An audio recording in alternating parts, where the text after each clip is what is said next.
আজকে তোমাদের সাথে কচুরলতির দারুণ টেস্টি একটা রেসিপি শেয়ার করতে চলে এসেছি। এই দেখো কচুরলতিগুলো কিন্তু খুব ভালো করে আমি ছালটা ছাড়িয়ে নিয়েছি গায়ের, তারপরে টুকরো করে নিয়ে এবার এই জলের মধ্যে ধুয়ে নিয়েছি একবার, আর তারপরে দেখো জলের মধ্যে দিয়ে ভাপিয়ে নেব, মানে একটুখানি হালকা সেদ্ধ করে নেবো লবণ হলুদ দিয়ে।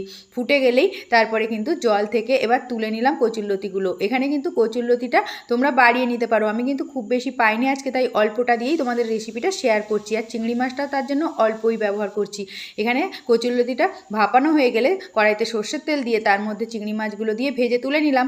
এবার ওই তেলের মধ্যে আর একটু বেশি করে তেল দিয়ে দিতে হবে, দিয়ে এর মধ্যে জিরে তেজপাতা শুকনো লঙ্কা ফোড়ন দিয়ে বেশ কয়েকটা রসুন থেতো করে দিয়ে দিলাম।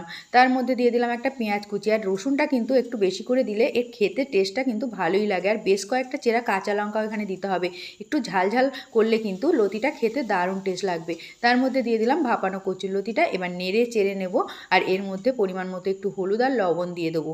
তারপরে আবার একটু নাড়তে চাড়তে থাকবো, আর ঢাকনা চাপা দিয়ে একটু সেদ্ধ হতেও দেবো কচুরলতিটা। মানে কচুরলতিটা একটু কুক হয়ে গেলে কিন্তু ভালো লাগে খেতে, আর একটু যদি শক্ত শক্ত থাকে তাহলে কিন্তু খেতে ভালো লাগবে না। তো তারপরে ঢাকনা চাপা দিয়ে দু একবার এইভাবে রান্নাটা করে নেব। ঢাকনাটা খুলে এবার আমি কিন্তু চেপে চেপে কচুরলতিটা ভালো করে ভেজে নেব চিংড়ি মাছের সঙ্গে, কারণ গায়ে যদি জল থাকে তাহলে কিন্তু খেতে ভালো লাগবে না। এইভাবে ভাজা ভাজা করে নিলেই কিন্তু দারুণ টেস্টি কচুরলতি রেসিপি রেডি। আর এই দিয়ে এক থালা ভাত নিমেষেই উধাও হয়ে যাবে। ভালো লাগলে ভিডিওতে লাইক